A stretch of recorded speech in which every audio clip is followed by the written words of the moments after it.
Bonjour à tous, on se retrouve aujourd'hui pour voir comment importer un premier fichier ingrédient via un fichier Excel directement dans Koust.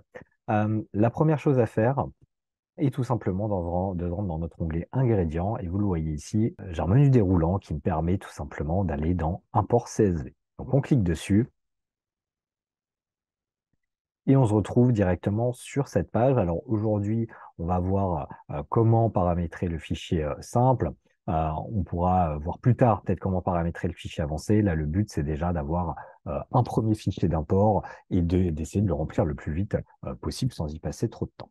Donc, on clique dessus, on télécharge finalement le fichier type, donc le fichier attendu, et vous le voyez directement, j'arrive sur une page qui me met des points de vigilance, 7 points de vigilance en tout. Alors, je vais pas tous vous les lire aujourd'hui. Pensez surtout à faire attention à deux, trois choses, notamment à éviter les caractères spéciaux. C'est assez important dans le sens où si vous mettez des caractères spéciaux, donc des E accents aigus, des accents graves, etc., à l'import du fichier, ces accents spéciaux peuvent être effectivement dénaturés et un E accent aigu peut se transformer en un arrobase. Donc forcément, pour la lecture de vos ingrédients, derrière, ça ne simplifie pas la chose. Pareil, évitez les sigles euros, on vous demande juste le prix et non pas le sigle euro après celui-ci. Donc simplement les valeurs numéraires se suffisent. Donc je vous laisserai prendre connaissance de cela une fois que vous l'aurez sous les yeux.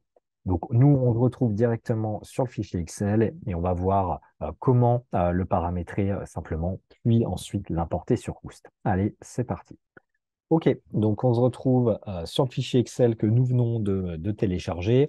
Je vous explique les colonnes qu'on a sous les yeux. Donc une première colonne correspondant à la catégorie, comme vous le voyez. Donc c'est pas grave si la catégorie n'existe pas sur Koust. Vous pouvez mettre ce que vous voulez en catégorie. La catégorie sera créée directement si elle ne l'est pas encore créée sur Koust.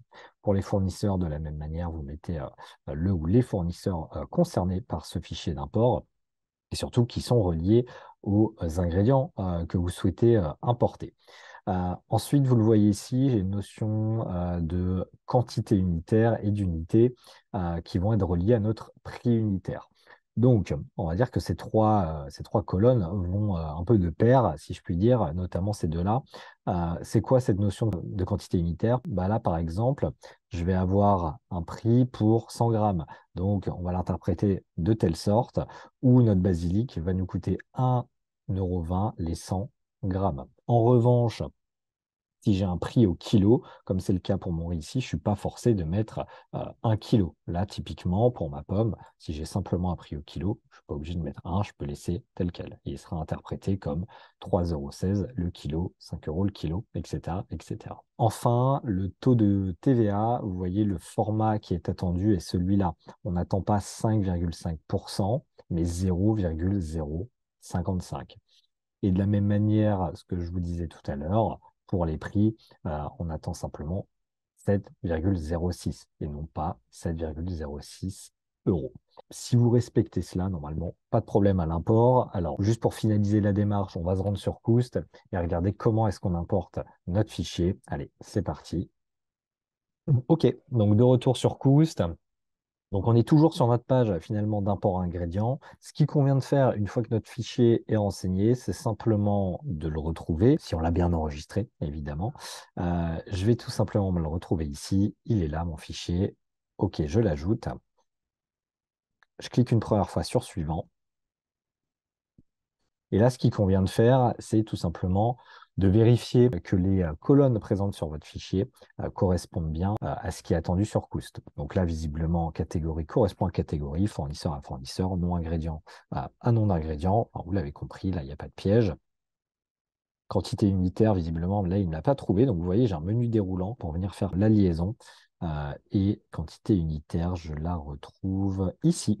Donc, je vais pouvoir la lier directement à ce niveau-là. OK, une fois que ça c'est fait, je reclique sur Suivant. J'ai un tableau récap de ce qui va être importé. Je clique encore une fois sur Suivant. Et là, j'ai ce qu'on appelle le résultat d'import. Donc, vous le voyez ici, Inserted Rows, j'en ai 31, donc ça veut dire que j'ai 31 lignes qui ont bien été importées sans problème dans Coost. Donc super. Si jamais vous avez des erreurs, bah, vous les voyez apparaître ici et vous voyez le détail. Donc souvent, les erreurs qui peuvent être faites, c'est de mettre des lettres dans des colonnes qui n'attendent que des chiffres, par exemple dans la colonne des prix, ou inversement, de mettre des chiffres ou des accents dans des colonnes qui n'en attendent pas. Donc là, super, j'ai 31 lignes bien importées. Je clique sur fin. Et ça y est, mes ingrédients sont bien importés sur Coost et je les retrouve du coup tout naturellement dans mon onglet ingrédients.